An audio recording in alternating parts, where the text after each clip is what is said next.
Great, thank you, LMC. Good evening, everybody. Nice to see everyone.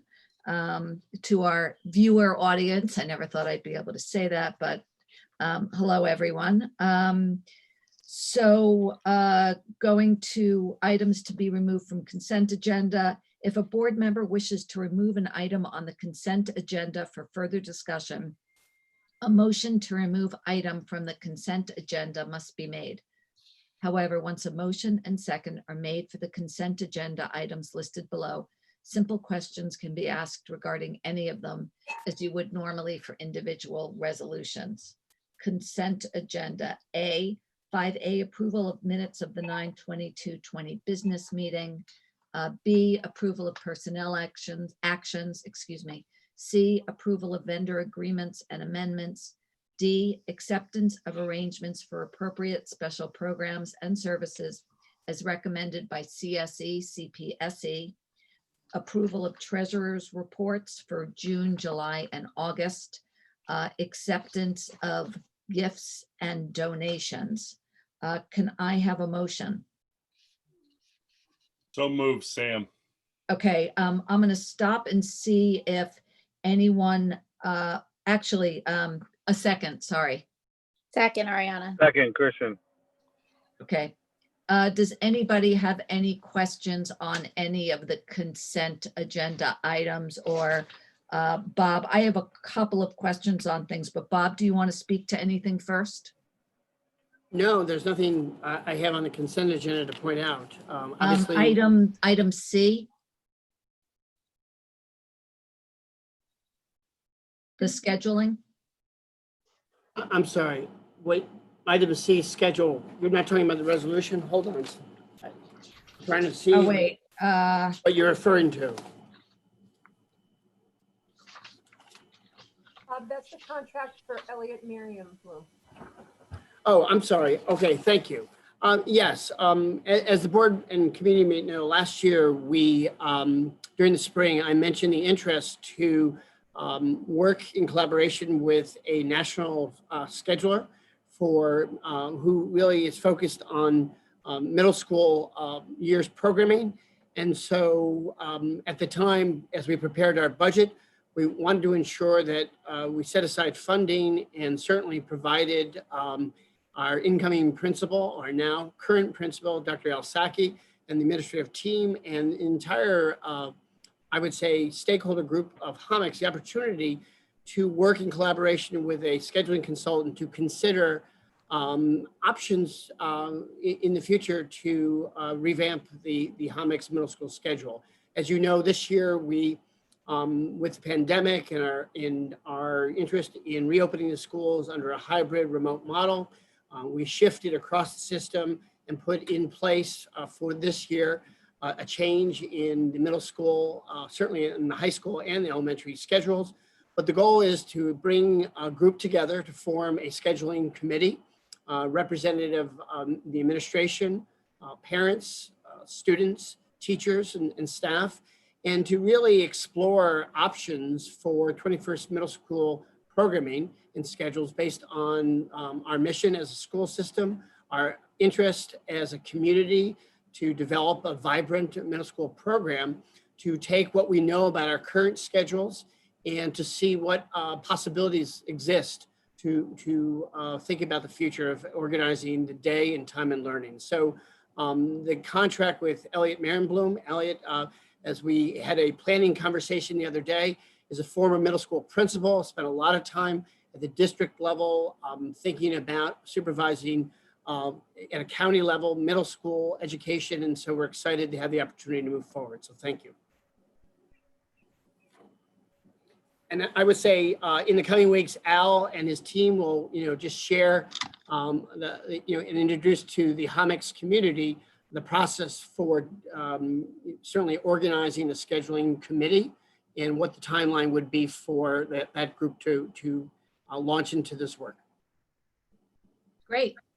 Al, anything to add, or are we good on that item?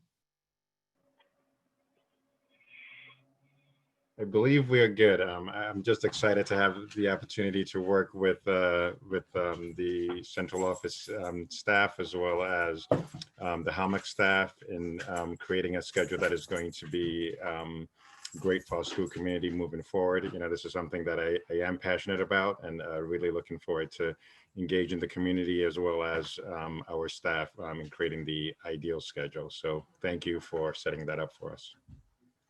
Thanks, Al.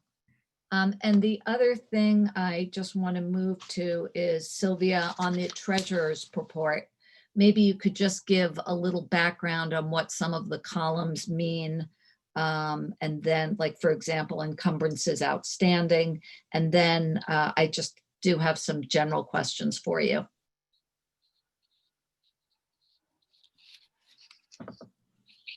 Hi, Rena. I'm trying to turn the camera on. Here we go. So I'm looking at the budget status report, and was going to take you through some of those columns. Excuse me. The initial appropriation, that is the voter approved budget. The adjustments, those represent budget increases, use of reserves, transfers, the carryover encumbrances from the previous year. And that gives us the current appropriation. This is at August 31st. This has actually been reduced since that time based on the budget cuts that were recommended at the end of August, but they're not reflected here because this is at August 31st before those were taken. The year-to-date expenditures are what we've paid July 1st to August 31st. The encumbrances outstanding are our financial commitments, things we've either issued purchase orders for or salaries for the remainder of the year that we are committed to paying. But there are things that are not yet paid for, but that we're committed to paying for. The unencumbered balance is simply the current appropriation less what's been paid in year-to-date expenditures and encumbrances outstanding. And the available balance is the unencumbered balance less pending orders. So if orders have been submitted, but purchase orders have not yet been issued, they would be reflected in the available balance. And I know I received some questions on the treasurer's report regarding the tax cert line. And since we do have a tax cert reserve, why is this coming out of the general fund? So could you just explain that? Sure. So the reserve for tax certiorari is established each year if and when there are funds available to establish it, and only to the extent that there are funds available in that year. So the tax certiораries, the refunds are paid in three ways. The first way is through the reserve. So if there is a reserve for a year in which a refund must be issued, it comes from the reserve. And just to back up, when we get the refund orders from the courts, it's by year. So we're paying, X dollars from 2014, X dollars from 2015, and so forth and so on. The current year budget amount, where we've been budgeting $100,000 a year, which is just a mere fraction of what we pay annually, those monies are used to pay for years for which we don't have reserves. So for example, and I don't have it in front of me, so this is not necessarily the year, if we didn't have a reserve created for 2016 and we had to issue a refund for 2016, it would come out of the current year budget. And then the third way we issue refunds is to offset revenue. And those are paid, amounts are paid out of the current year revenue if the assessment is reduced, but the tax bill goes out first before that is recorded in the town. So those, like for example, if somebody had a 2021 reduction, but it wasn't reflected in their 2021 tax bill, we would pay that out of the current year revenue. Okay, thank you. And generally, is there any way to compare how we stand this year versus last year? In terms of? you know, I know some of the lines had some negative balances in there on some of the teacher lines. So just if you could explain why that Sure. negative balance. So overall, to compare to last year, and I think we're doing a fiscal update on November 17th. Yep. But overall, to compare, and this is definitely a tighter budget. There's very little wiggle room in it. So there will not be, unless we close and have, you know, all other things like that happen, there will not be, you know, the surplus that was generated from 1920. But the negative, where it says available balance in the negative, most of those are in salary lines. And some of the salary lines are negative because we've already rolled over the budget for 21-22. That's done at the beginning of October. So the budgeted salaries are based on where people were last October. And people move around, you know, the third grade becomes fewer sections and the fourth grade becomes more sections. And so people are moving around all the time. What's most important is that those accounts in the aggregate are checked regularly. I look at those all the time to make sure that in total they are not negative, because that's really, you know, what matters. And I would add to that, we obviously, once we set in September, our total FTEs, our payroll, we typically encumber overall payroll for the year. And then as Sylvia mentioned, we really certainly check along the way relative to the number of staffing and the various individuals who are in categories to make sure that we maintain obviously a look on salaries and encumbrances. Thank you. Does anybody else on the board have any questions on the consent agenda items? Okay, all in favor?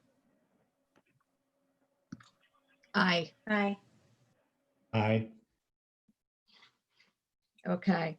And I do want to say thank you for everybody for registering your Stop and Shop cards.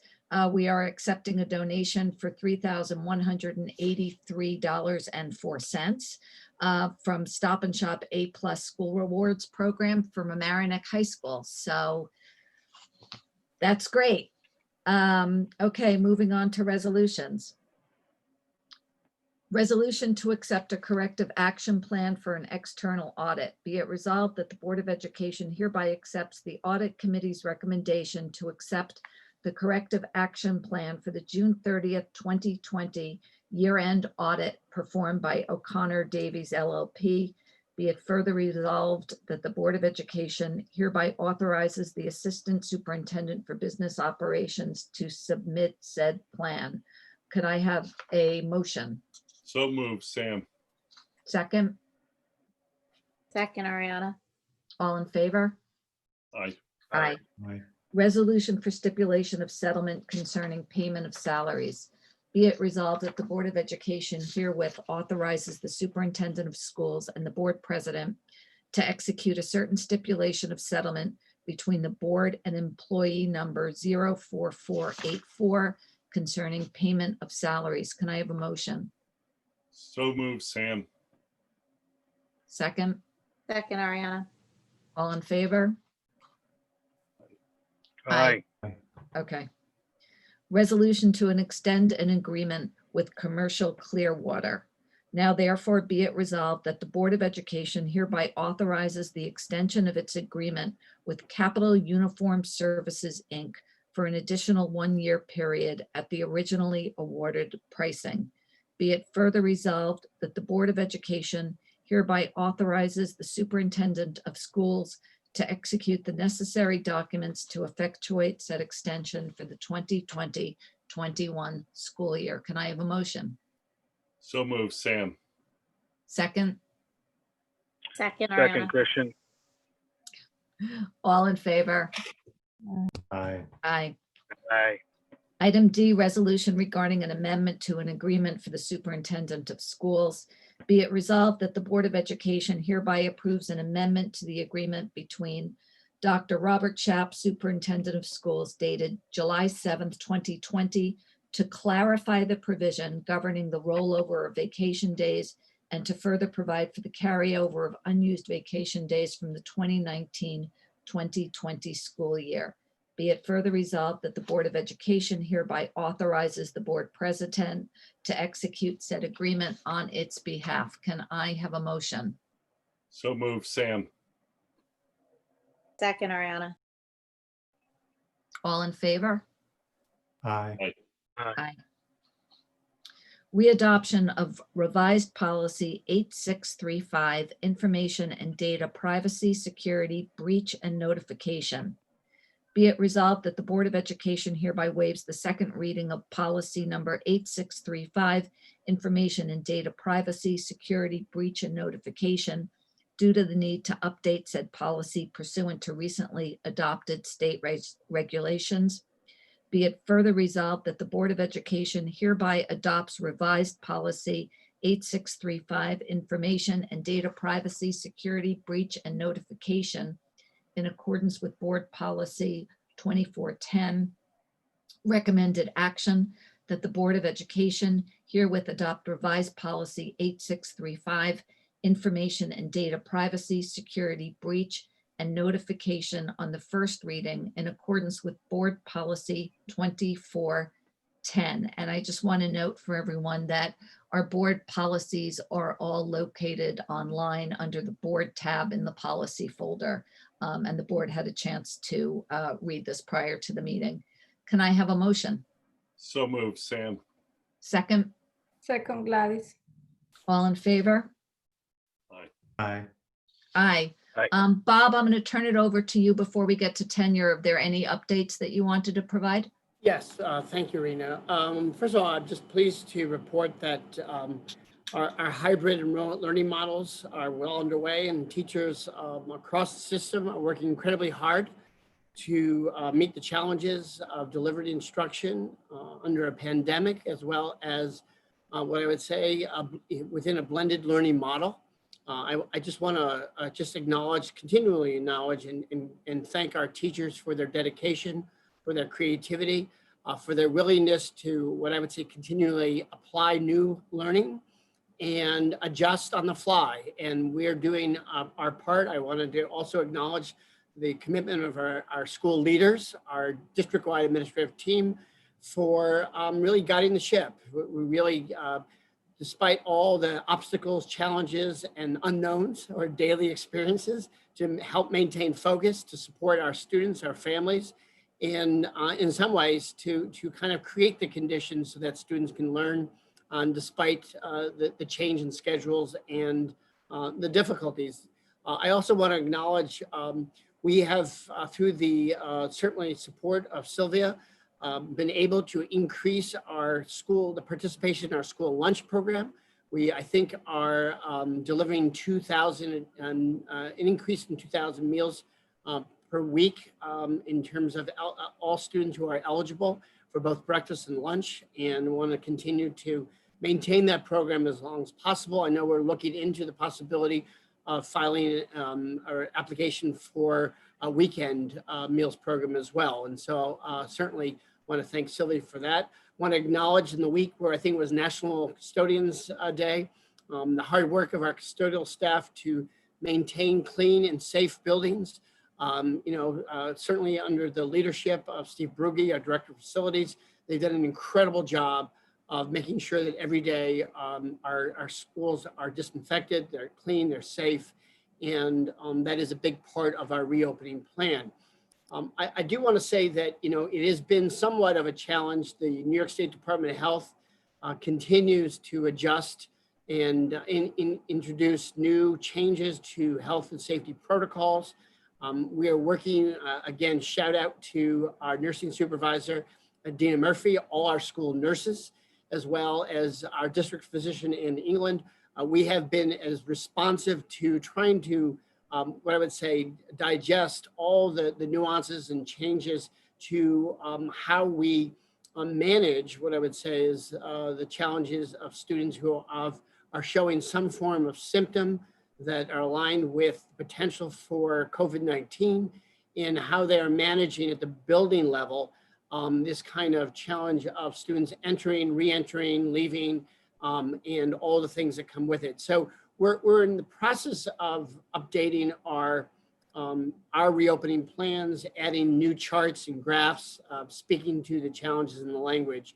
Obviously, we seek the patience of our parents and students, knowing that we want students to come to school. We want to ensure a safe and healthy learning environment. And so we're not being obstinate relative to setting high standards.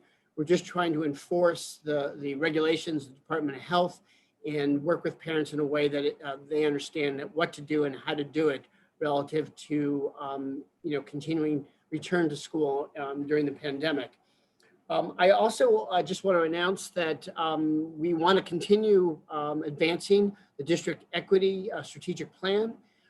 We met with our two new coordinators of equity issues, middle school choral teacher, Leon White, and MHS assistant principal, Jenny Rodriguez.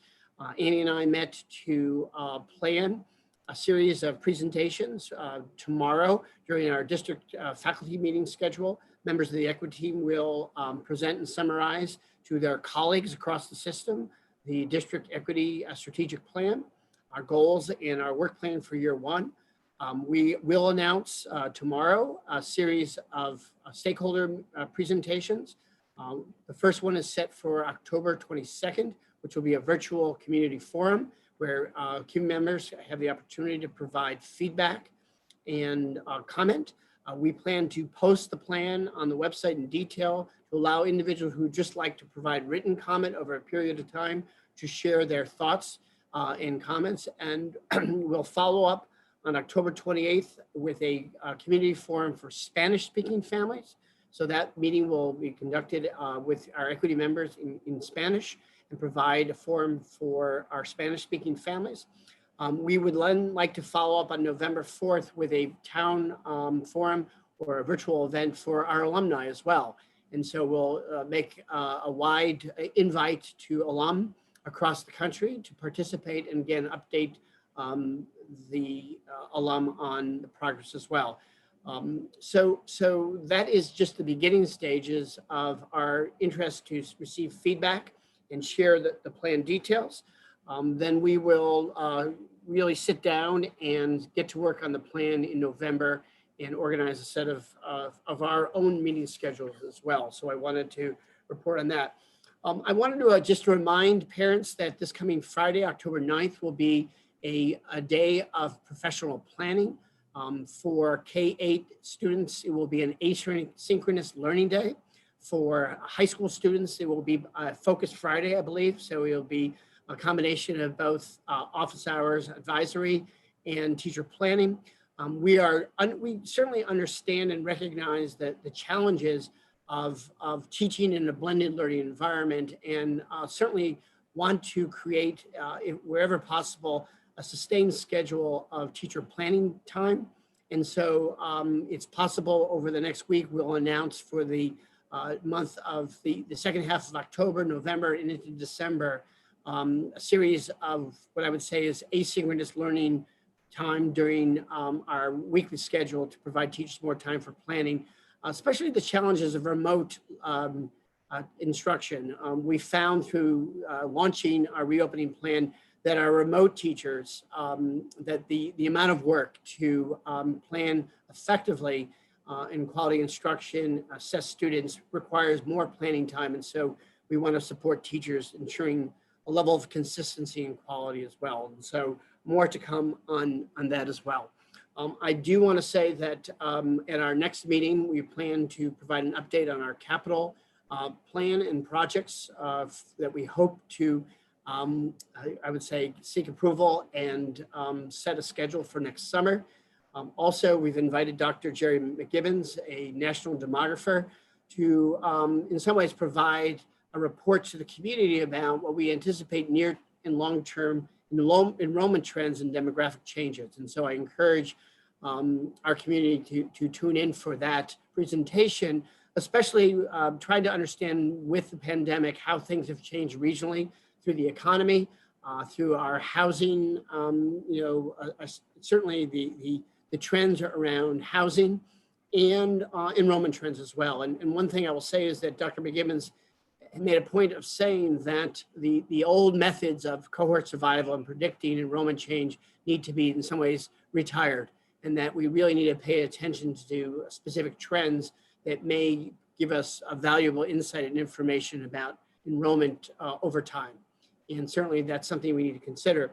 In November, early November, we'd like to see if we can arrange for a group of teachers to describe and discuss from their perspective, what our remote hybrid learning environments look like, but also to sit down with the board and have a conversation about second quarter and beyond. We've said throughout the summer as we developed and shared our plans with the community that we're trying to really look short term, make commitments to what I would say chunks of time over the course of the school year and make adjustments and see what we learn, see what we understand to be challenges. And so as we think about post-Thanksgiving instruction, we want to have a conversation with the board and certainly the community about the challenges of either maintaining this environment. One point I would like to make, I know that Ms. Klain announced to parents and students and staff last week that beginning Thursday, we will transition to 50% enrollment for our hybrid model at the high school. So we're moving from 33% to 50%. I believe that will be an AB day. Fall sports, interscholastic sports are underway. I believe next week will be the official start of games for high school students. I believe in the coming day, Athletic Director Barry Suman will announce that we'd like to host, in some ways, implement a middle school intramural program for students beginning the week of October 12th. There'll be more details to come on that. It's important to note that we're trying to provide as many students who are interested in boys and girls soccer, cross country and field hockey the opportunity to participate in a program with their peers as well. Soon, parents will have the opportunity to participate in back to school events. This obviously it really marks a dramatic change in how we organize back to school. Teachers will have the opportunity to host live virtual back to school events or pre-record and post what I would say is an extensive presentation about their classroom environment and what parents could expect and students should expect through the year as well. So there's a lot there to digest and talk about, lots happening. And again, just want to acknowledge the professionalism, commitment of our teachers, the leadership at our school buildings and schools, and just tremendous, I would say, effort by students to understand and respect the health and safety protocols. As I said, each day it's great to see our students are so excited to be at school, and we want to continue with that for as long as possible. So thank you. Great, thank you, Bob.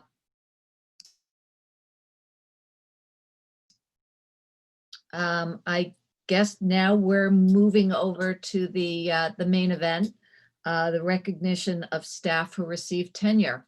So I will give Jeremy a minute to organize the presentation, but I want to say that, in some ways, the traditional rite of spring, so to speak, the historical celebration of the end of the year is our 10-year event for our candidates who are considered for tenure by the board and then appointed to tenure, both our teachers and administrators. And it really is a joyous occasion in the spring to see in the tiered classroom the presence of family members, friends, to see the excitement and energy of our administrators who are going to talk in a few minutes about the special qualities of our 10-year recipients, to see the joy in the faces of family members as we have a few minutes to kind of talk to not only the qualifications, but the professionalism and commitment of those who've made it through the probationary period.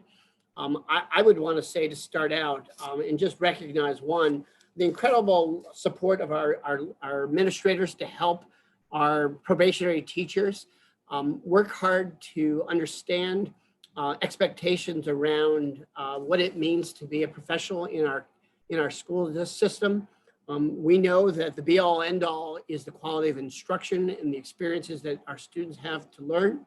And so we put an incredible amount of time from the central office and building administrators in working and guiding the process of providing teachers with feedback. So to all of our tenure recipients, I want to say, one, congratulations on this professional milestone and achievement. It is something remarkable and special. You have demonstrated the ability to grow over time as a professional. You have certainly demonstrated a commitment to the children and families of our community and our school district.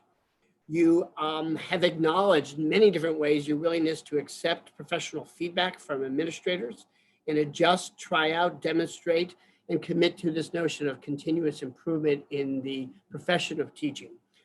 And certainly, I would say what has also been remarkable is over the time of your probationary period, the commitment to school life and school activities, your willingness to step forward, to serve as a teacher leader, to really engage students in creative ways. And so we appreciate that as well.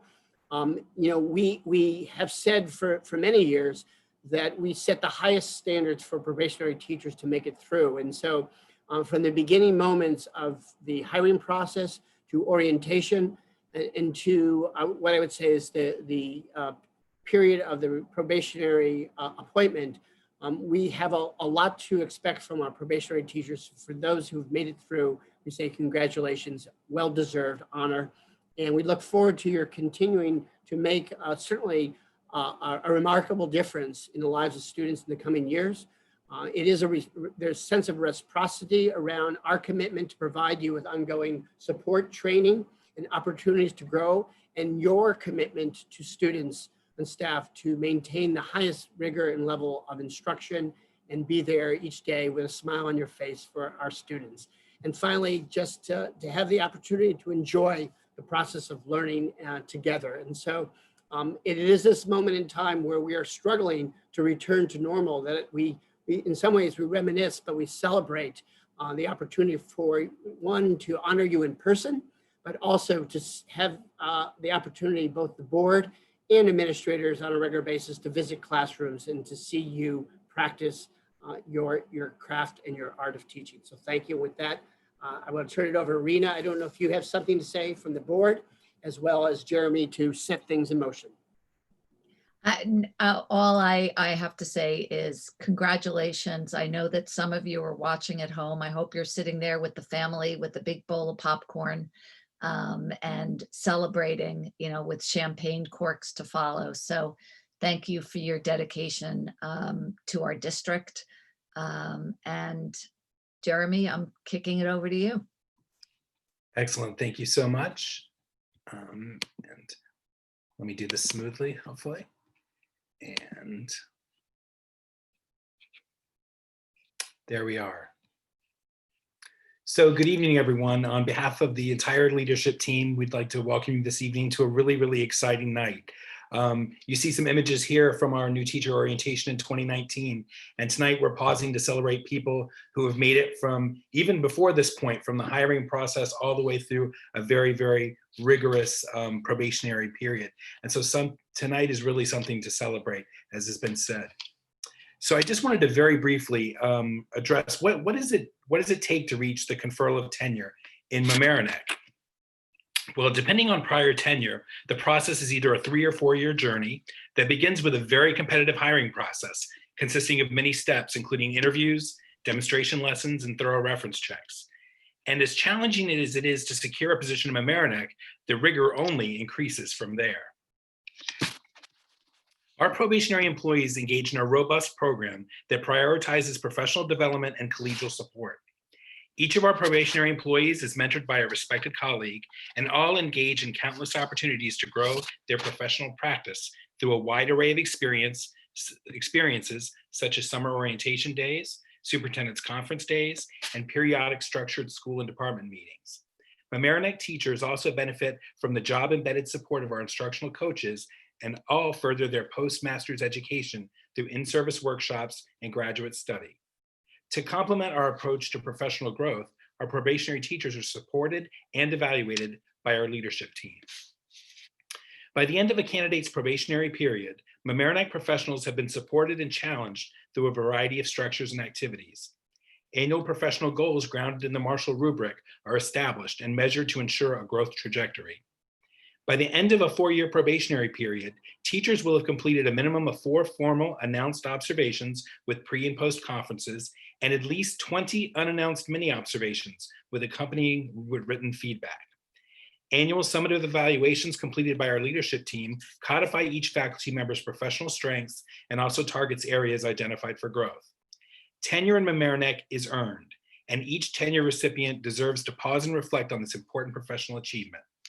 We are confident that you will all continue to do great work with our students in the years ahead and help us to move closer towards being the best Mamaroneck that we can possibly be.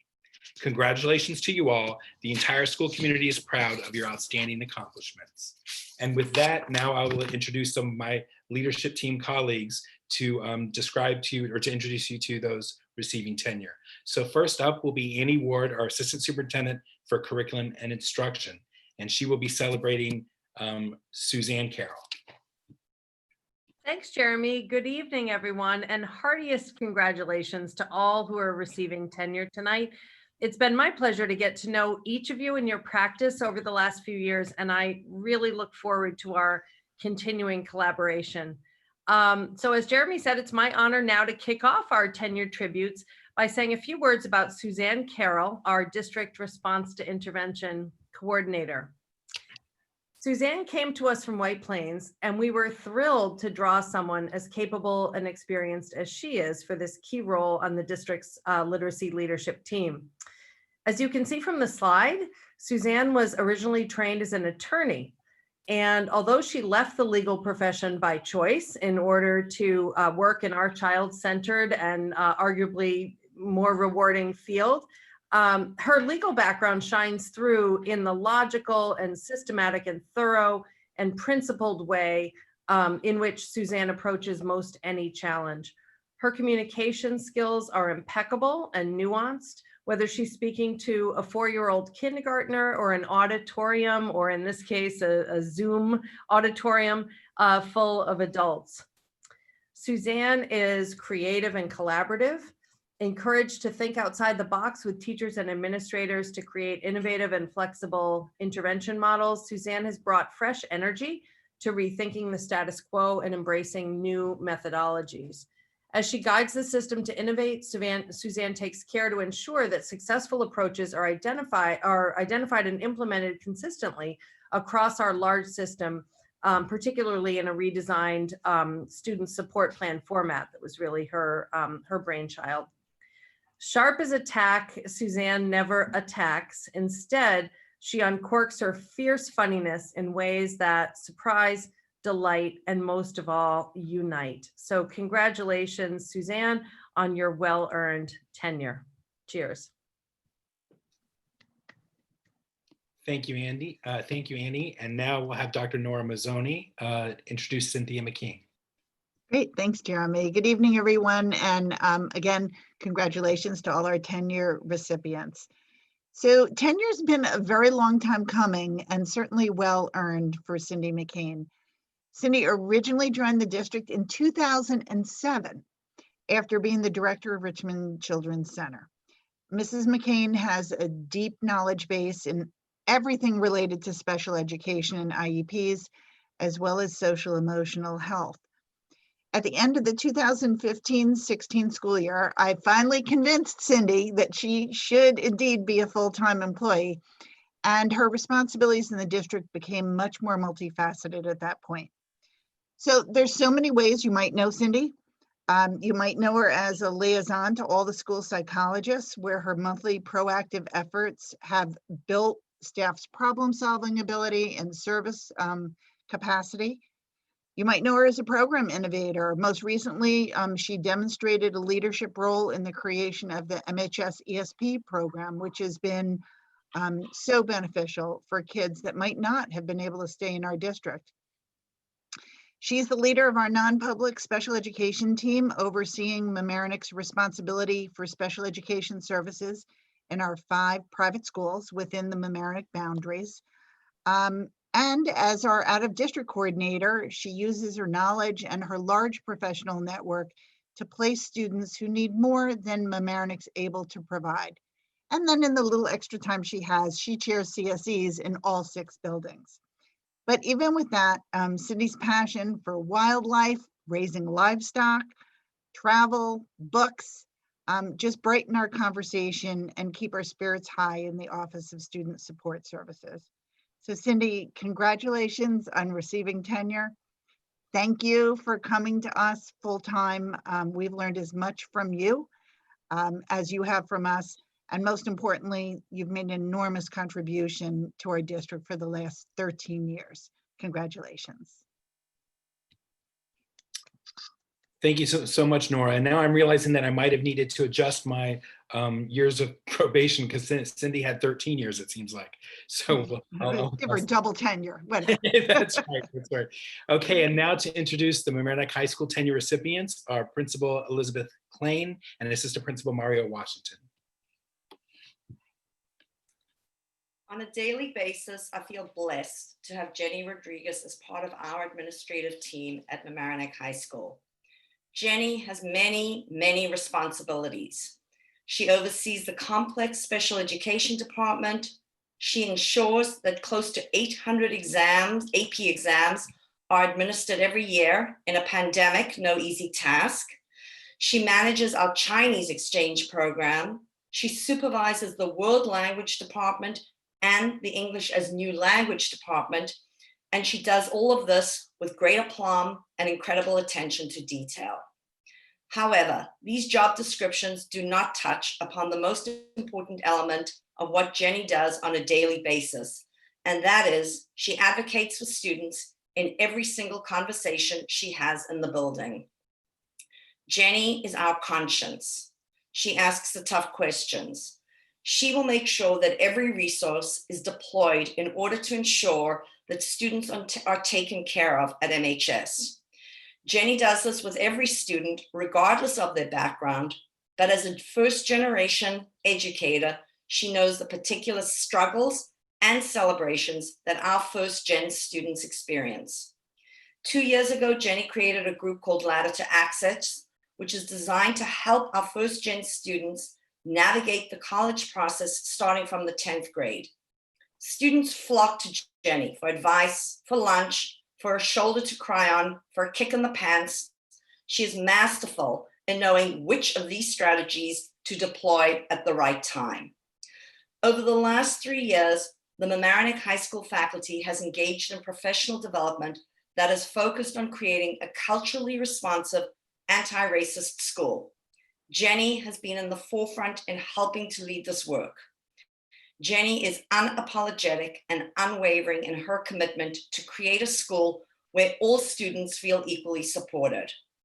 Over the past 6 months, as we have navigated how to run a school in the midst of an international pandemic, I have over and over thought to myself, if I was going to have to go through this, Jenny is definitely one person I want on my team.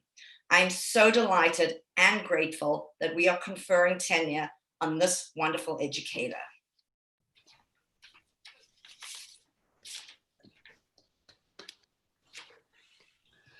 Next for the high school, we have Rachel Dell'Orto. Rachel came to Mamaroneck with an eagerness to improve her math practice. Over the years, Rachel has accomplished all of her goals in this regard.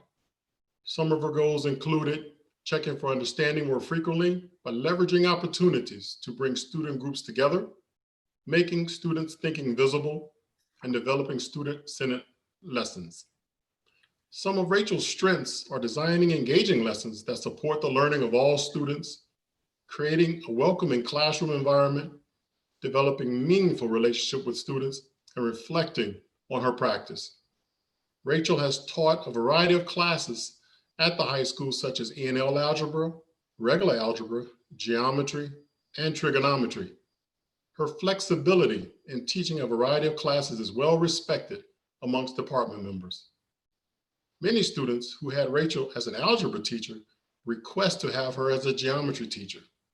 This speaks toward the positive relationships that Rachel builds with her students. Rachel has always been receptive of feedback. One particular recommendation Rachel has focused on is encouraging positive struggle to instill confidence in her students so they can form their own thought processes and connections. Another focus that Rachel has incorporated in her lessons is allowing more wait time in her lessons.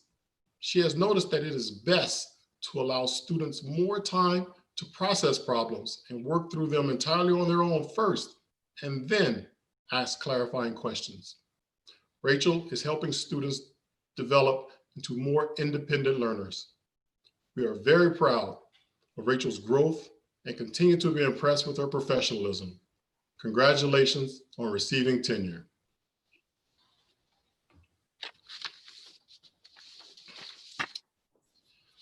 Also within the math department, we have Matt Mucci. Since coming to Mamaroneck, Matt has been focused on improving his daily instruction. Matt's strengths over the years have been establishing clear routines on a daily basis, presenting material clearly, and having been receptive of critical and constructive criticism. When the district moved to the Google Classroom platform, Matt was one of the first math teachers in the department to fully integrate this platform into his lessons. Matt has also incorporated Delta Math into his repertoire of resources.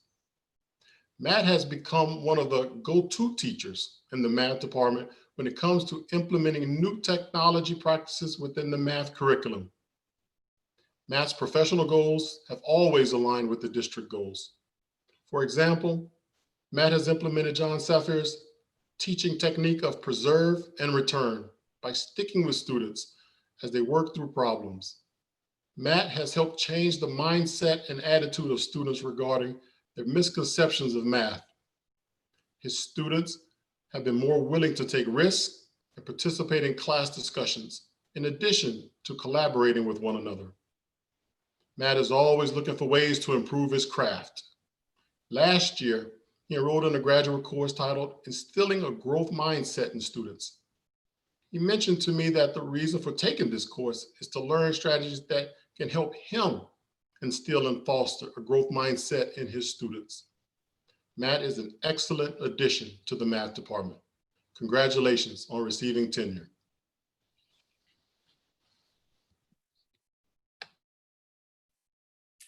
This is the third math teacher we are celebrating. When people heard that Allie Palmer was getting tenure this year, their response was, wait, what do you mean? She's been here forever. And they're correct. Allie started not as long as Cindy McKean, but Allie started at MHS in 2014 as a special education teacher. But 2 years later, when a math position opened, she requested to switch departments, which then meant her tenure process started from scratch. We were not concerned about which department Allie taught in. We just wanted to make sure that we held on to this remarkable teacher. Walking into Allie's classroom is like walking towards a burst of sunshine. She greets every student and adult with a huge smile. And within minutes, you will find yourself laughing about some anecdote that she is quick to share. We know that the single most important thing a teacher does in the classroom is to build relationships. Allie does this in spades. Once the students are in her orbit, she can take them anywhere, and her expectations for all students are very high. Allie's a creative teacher who employs hands-on learning, such as using roller coasters to teach about functions and comparing M&Ms in a bag to discuss statistics. She knows that students need to remain engaged in order to learn. Allie has been a co-teacher for her entire tenure at MHS. She started as the special education teacher in the algebra class, and then she moved to be the math teacher in the same course. For a variety of reasons, Allie has had way more partners as a co-teacher than any other teacher at MHS. Through all these changes, Allie has demonstrated grace, good humor, but most importantly, her commitment to our students. It is with great delight, Allie, that we recognize your tenure tonight, and congratulations on closing on your home today. Thank you very much, Liz and Mario. Now we will move on to Homics Middle School, and speaking first will be the principal, Dr. Al Saki. Dr. Saki. Well, thank you, Jeremy, and good evening, everyone. And I'd like to just congratulate our tenure recipients, all of our tenure recipients. I do have the privilege to speak briefly about my colleague, Mr. Rob Andrews. I've only known Rob for a few months, or for the past few months, and I've been very impressed with his dedication, his commitment, and his desire for making himself and those around him continuously grow and improve. Rob is a voracious reader of all genres of books and is always reading and always has a good book recommendation for everyone. Rob is a lifelong learner who is always looking to grow as an educator and improve his practice. You know, a couple of things jumped out to me very early about Rob, and one was his generosity and his commitment to students. As our DASA coordinator and also as a member of the District Equity and Inclusion Committee, Rob is he's a staunch advocate for students, and he's always looking to the well-being of students as well as our staff. He has an impressive knowledge of our students. It's very interesting to see Rob in the halls. You actually always see him referring to students by their first and last names. And you know, the impressive thing is that he actually knows the students and he can tell you a detail about every single one of those students, everything from the sport that they play to their favorite book. Like, that's how well Rob knows our students. And with this knowledge of our students, he advocates fiercely for them. He's a student-centered and cares about the students dearly. Rob is also a big advocate for our staff and is always looking for ways to help and support them in their practice and helping them grow as educators. Rob is a big thinker, a master scheduler. You know, scheduling was something that was new to Rob as of a couple of years ago, and he has just mastered the art of being able to control a master schedule. And if you know a bit about scheduling, you know that is quite a puzzle to figure out. And Rob has become a master scheduler. He's a very hardworking individual. He's passionate about what he does, and he cares deeply about the Homics Middle School and the Homics community. Congratulations, Rob Andrews, for all your efforts and for earning your tenure. Thank you. Thank you, Al. And now to continue our Homics tenure recipients, Assistant Principal, Ms. Margaret Groninger. Thank you, Jeremy, and congratulations to all of our tenure recipients, especially to Rob, whom I work so closely with. And Rob, you've taught me so much already, and I continue to learn from you every day. So it's with pleasure that I can speak about Martha Barragan, one of our Spanish teachers. If you spend just 5 minutes in Martha's classroom, you'll be struck by how organized and clear her lessons are. She sets her students up for success every day with great, clear instructions, engaging activities, and lots of models for success. She holds her students to high standards and expects a lot from them, but she supports them by getting to know them and getting to know how they learn. Martha sets clear routines in her class early on, and students are always active learners throughout the entire class. She is tenacious in getting her students to speak in Spanish and to take risks. She's a reflective teacher who is always growing her practice. I've enjoyed our many conversations about pedagogy. Martha always comes with questions and leaves with an action plan. She's not afraid to try new things, and she has studied her colleagues' practice for new ideas. Martha has gone above and beyond to get to know all of her students, but especially many of the native Spanish speakers at Homics. Last year, she worked with a small group of our ENL students, pushing into their math and science class to make sure that they could access the curriculum. This year, Martha has joined the Dos Caminos team and is teaching Spanish language to our 6th and 7th grade dual language students. On behalf of Homics, the World Language Department, we congratulate you, Martha.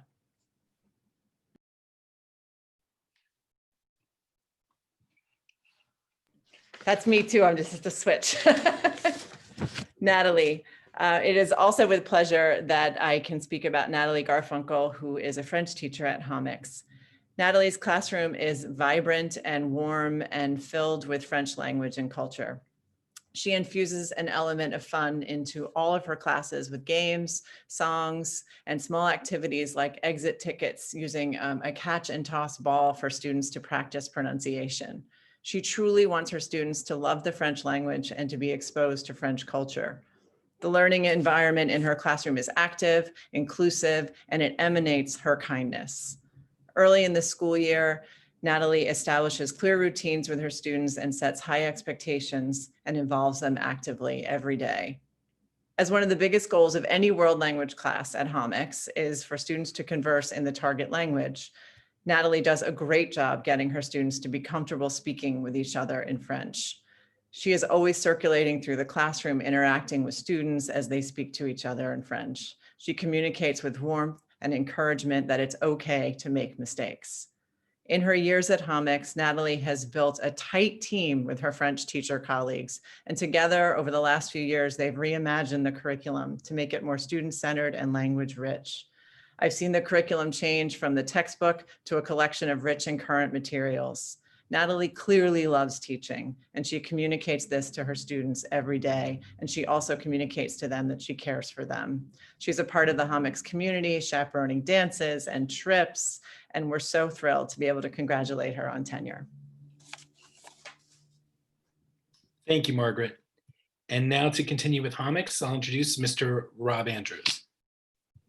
I'm actually speaking about Kate, Jeremy. Oh, I apologize. That was When Kate raises her baton at the beginning of the orchestra concert each fall and spring, her orchestra raises their instruments like pros, all eyes on her.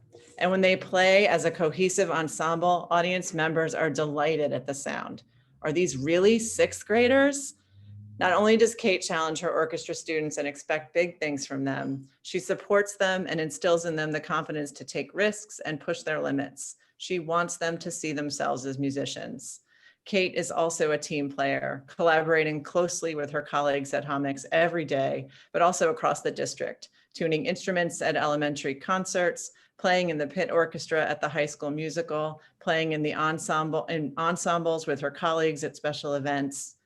Kate had big shoes to fill last year when she took on the Homix musical, directed for decades by Tom Jordan, but that didn't daunt her, and instead of playing it safe, she chose Into the Woods Junior Edition and had one of the largest number of students audition at Homix in years. And Kate found a place for everyone in the cast, and our auditorium was transformed into the deep and magical woods of fairy tales. We even had a dancing cow in ours.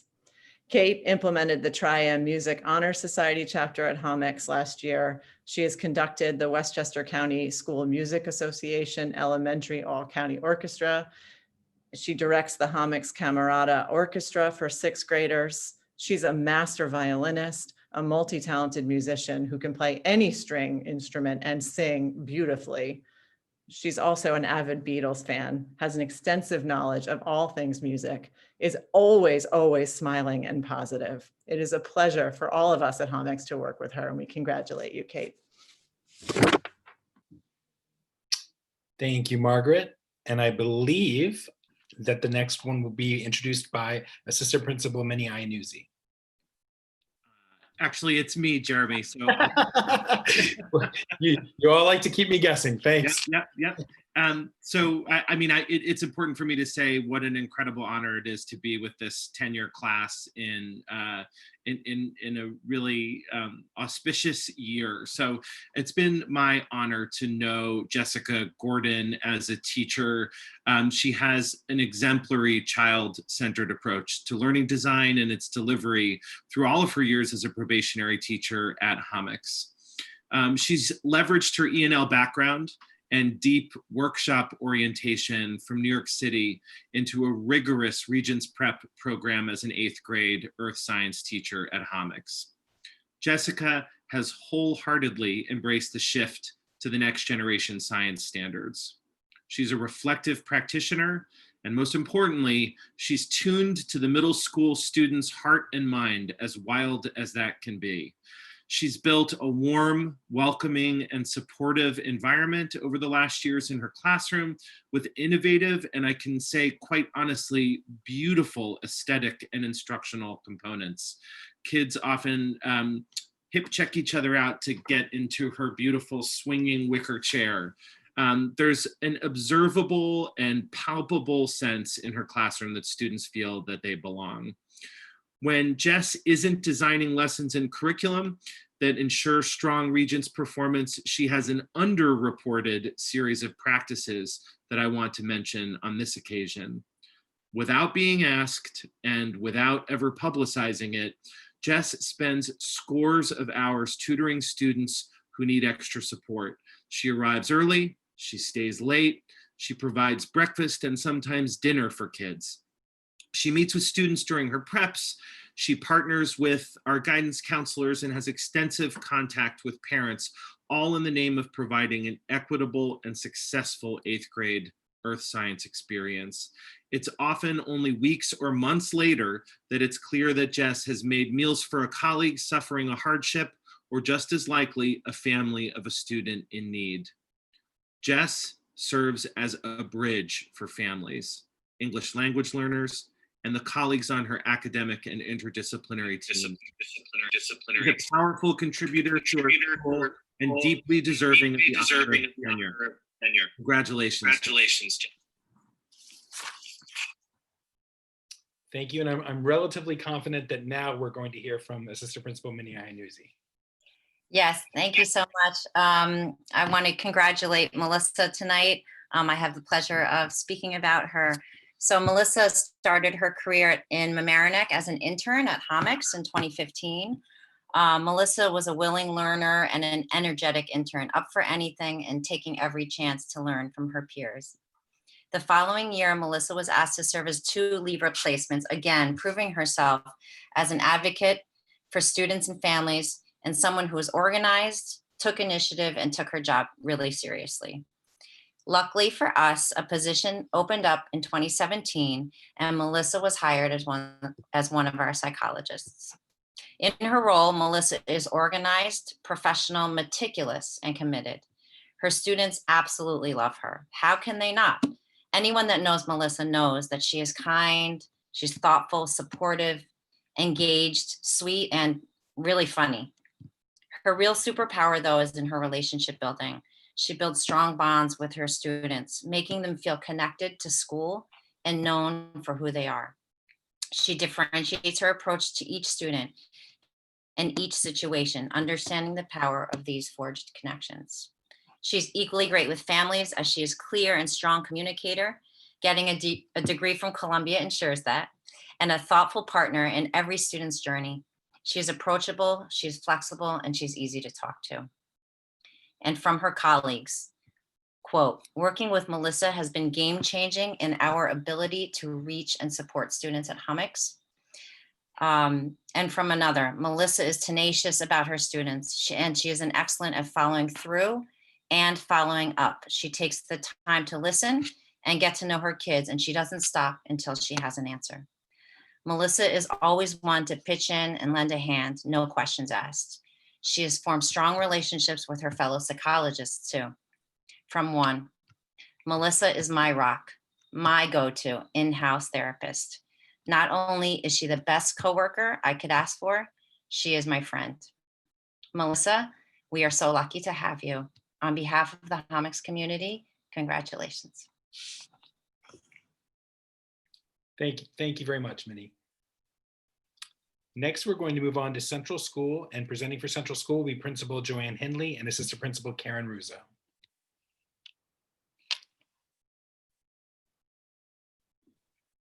Good evening, everyone. On behalf of myself and Karen and the entire Central community, we're thrilled to be here to recognize a number of our colleagues from Central School. I'll be talking about the first couple, and then Karen will take over from there. So first, we would like to honor and celebrate Annalisa Corsi. One of the first things you'll notice upon entering Annalisa's classroom is how beautiful and organized it is. Her room truly defines what is meant by a warm and welcoming environment. Walls are covered with student work, color-coordinated bins filled with materials line the shelves, and the library is carefully organized and child-centered. Every area of the room is clearly labeled, and I have no doubt you could ask any one of her first graders to give you a tour of the space, and they'd be able to describe each and every area in depth. One of the most obvious things about Annalisa's instruction is that she doesn't assume anything when working with young children. Her directions are always clear and concise, and she frequently asks student volunteers to repeat back directions for everyone to ensure that she's been clear. One of our ongoing building-wide goals is attention to the social emotional health of our students, and to this end, the study of responsive classroom techniques.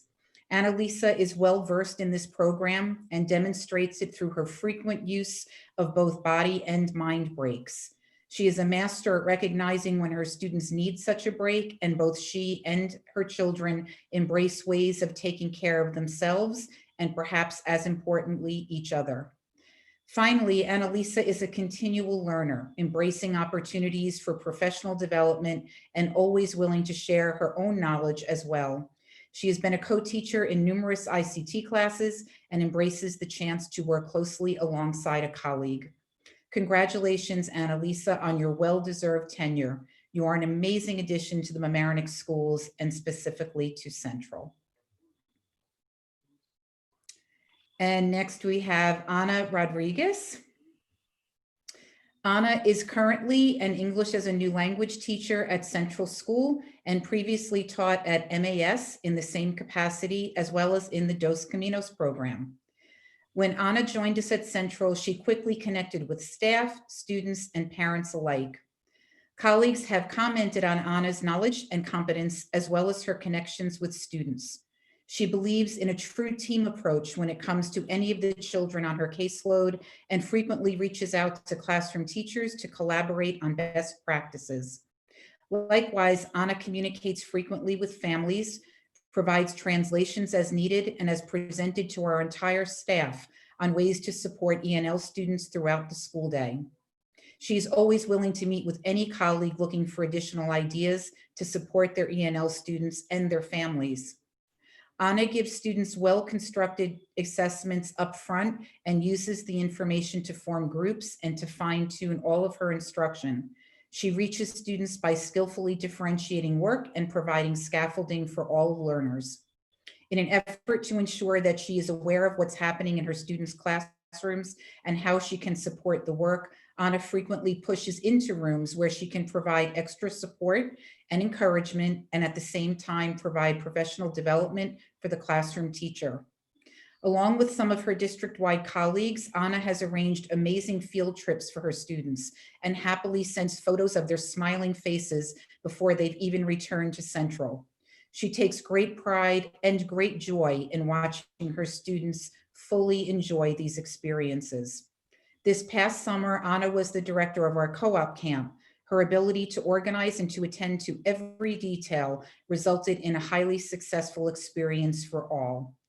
Ana, we congratulate you on your tenure and know you will continue to learn and contribute to our district in wonderful ways.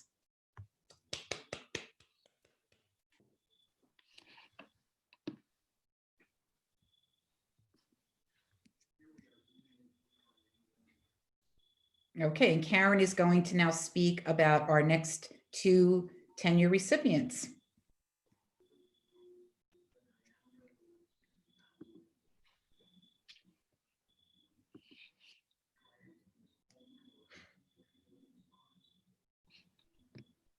Karen?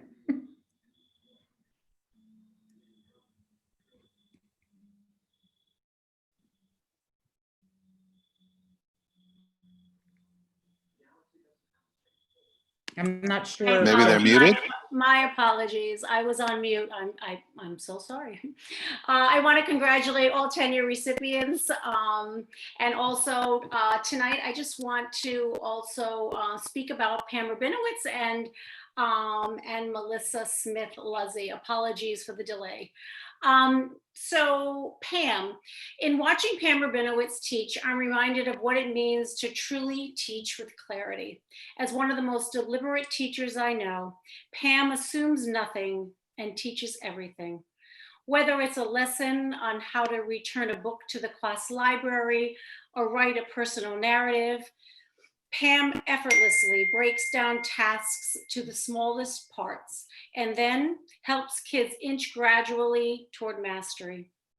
An example of this is the artwork that comes from Pam's second grade classroom, One might look at Pam's bulletin boards and assume we've placed all artists into her class, but no. Pam masterfully takes the task of drawing, whether a response to reading, a self-portrait, or an observational drawing of nature, and breaks it down step by step, teaching kids how to use materials, how to use space on paper, and how to use line and movement to visually express thoughts. The result of Pam's deliberate instruction yields captivating images and sophisticated writing, which support and express thinking and learning. Responsive classroom is a student-centered social emotional learning approach, supports respectful classroom climates and student engagement. And for Central, Pam has helped us put responsive classroom components such as morning meeting and class energizers into place for all. We are grateful to have Pam supporting us in this area, especially now as we begin to rethink how to run a responsive classroom during these unusual times. Congratulations, Pam, on your tenure appointment. We look forward to your continued contributions to our community. And Melissa Smith. Melissa teaches our special ed pre-K classroom with the mastery and efficiency of someone well beyond her years. With each instructional day, Melissa brings a great deal of planning and thought to her work. There is nothing random about Melissa. She's deliberate in all she does, knowing how to break down tasks to the smallest and most manageable chunks for her very young students. Melissa's classroom is joyous and well managed. Students know from visuals and charts exactly what is expected from the beginning to the end of the day.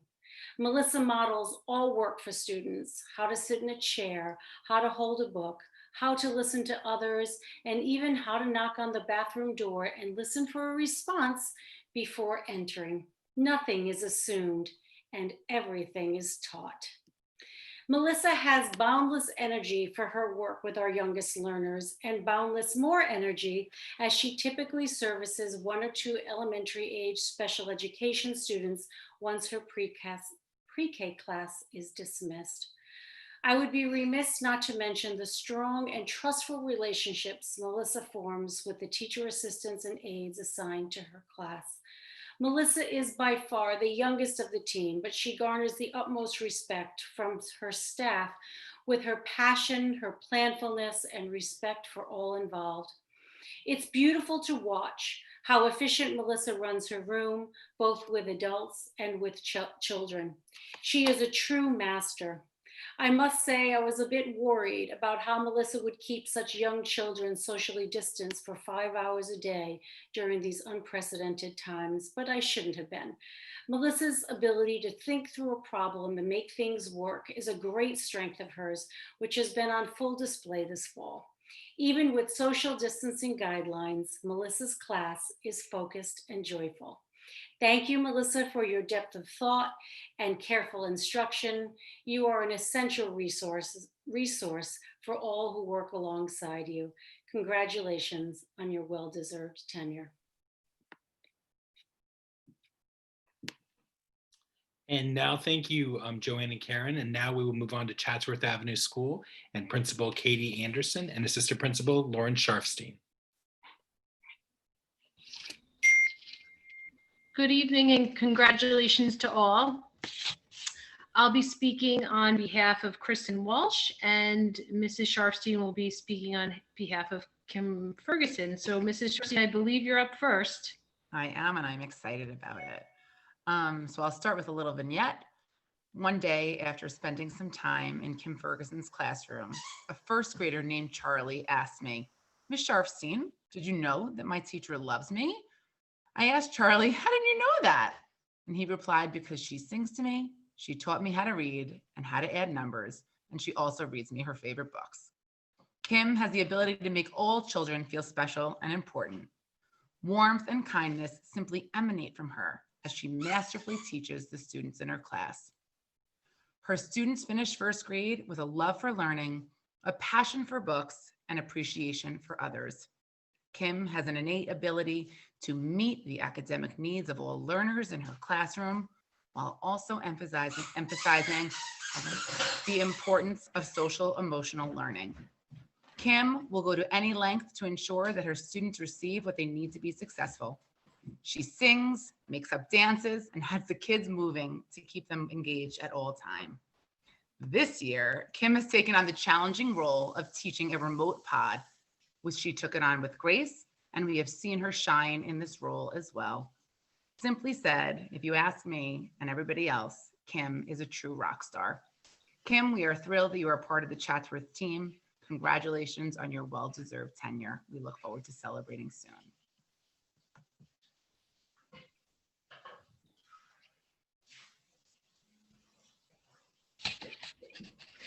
Imagine a teacher who comes to work every day with a positive attitude, upbeat and contagious energy, and a go Chatsworth school spirit.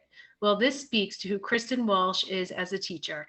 Kristen leads by example for her students. Her ethic of care is evident in every interaction that you observe. Her fifth grade students trust her. Therefore, they take risks as readers, writers, and mathematicians when in her company. Kristen loves shared reading and is always asking her students to take an inquiry stance when approaching reading for deeper meaning. In her classroom, students push their thinking beyond the classroom walls and are always making real-world connections that can relate to social justice topics such as climate change and human rights, and so much more. This enables all of her students to reach their fullest potential as learners.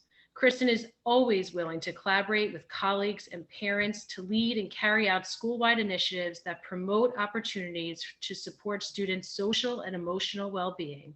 She brought the Rising Roadrunners program to Chatsworth and created a culture of fitness and fun for all students, including me. Mrs. Walsh is also on our Book of the Month and Ruler committees to ensure students continue to see their best selves while reading about important themes of kindness, acceptance, inclusion, and racial equity. Go Green Tigers Kristen continues to be an advocate for sustainability efforts and facilitates our fifth grade student group, the Green Tigers. Compost, compost, compost is definitely a cheer that you will hear in the hallways of 5KW. Kristen, congratulations on your tenure. You're one team player Chatsworth couldn't live without. Thank you very much, Katie and Lauren.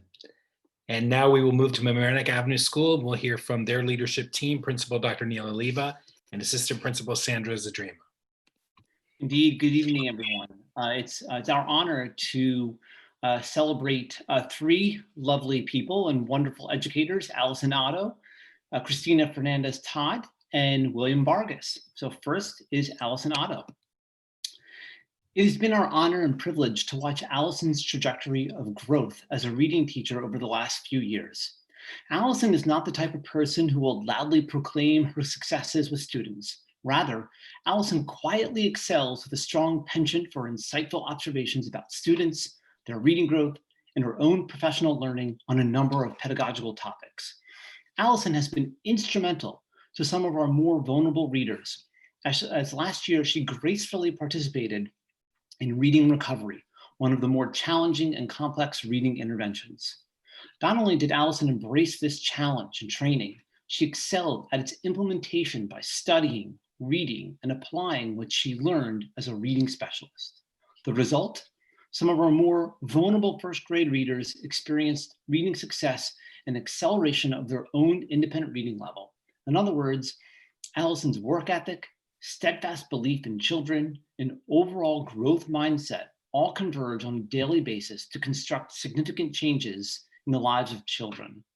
On a similar note, I've had the joy of personally witnessing numerous occasions where Allison's natural ability to connect with children becomes coupled with matching students to compelling books reflective of their interest and lives.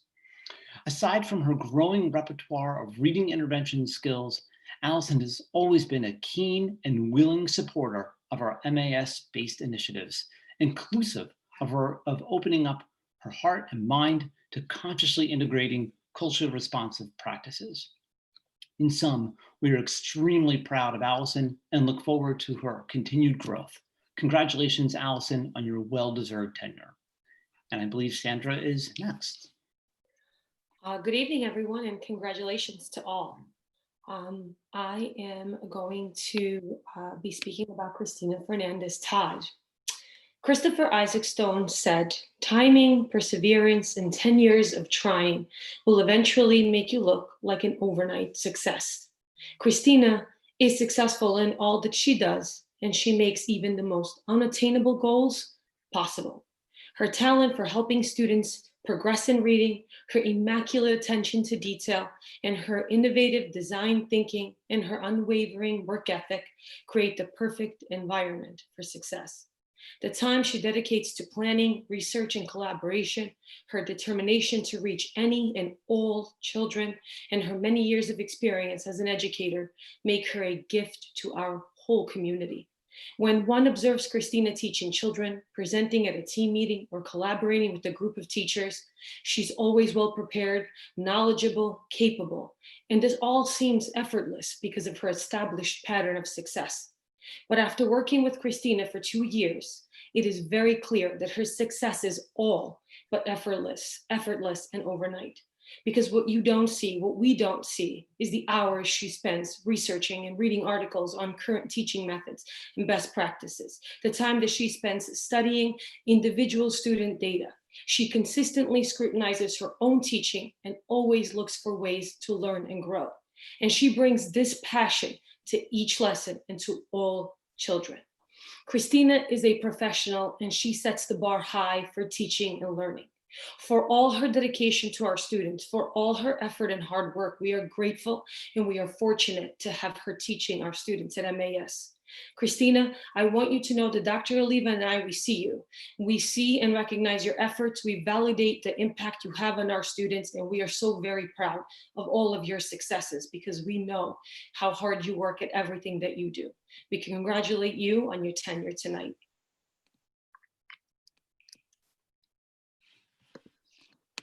Okay, Will Vargas, ENL teacher. Every day at school, Will Vargas exemplifies what it means to radiate positivity and enthusiasm for school and for life. His sense of happiness echoes across the halls in school, helping to bring anyone in proximity a healthy dose of smiles. Will's disposition toward others is leveraged to create meaningful and authentic relationships with students and their families. There are many examples where Will has gone above and beyond to connect with the family, whether sorting out tech issues or visiting the homes of students. Will's presence and impact are incalculable. Will is also an ardent student of social and racial justice. His passion for reading complex books and articles on racial equity not only serves to challenge his assumptions, but also sharpens his intellect with an eye toward applying what he has learned to his practice.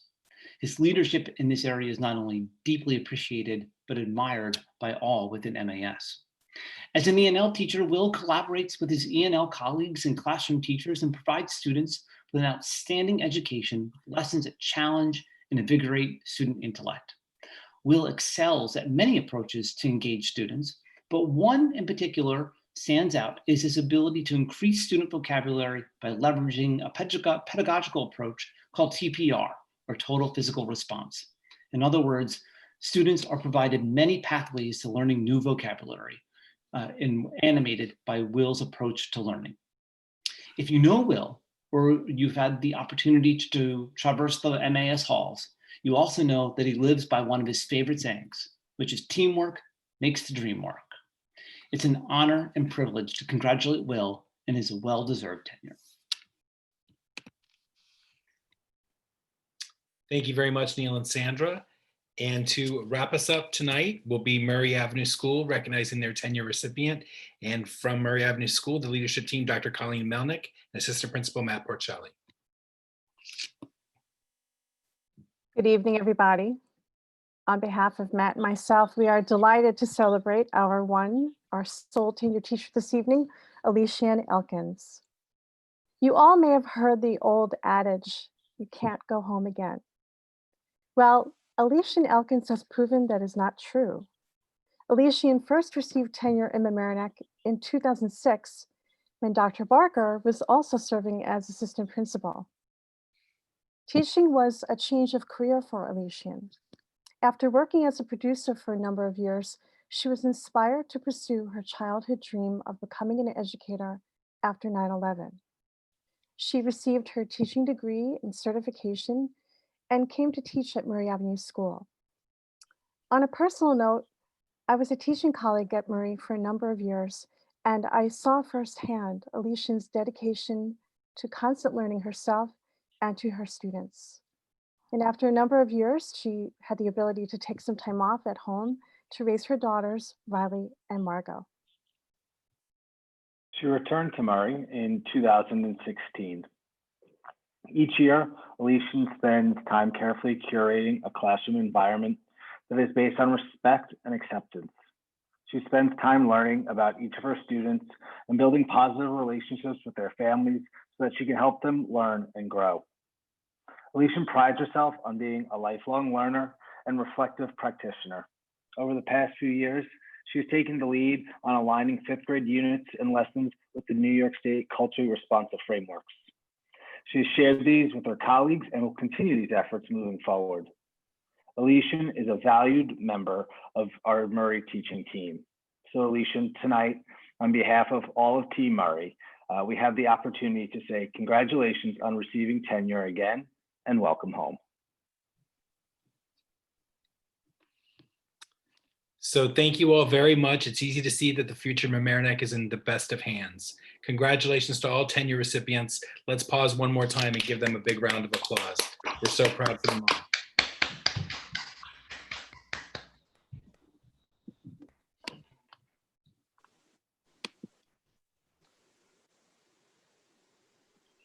Well done, everybody.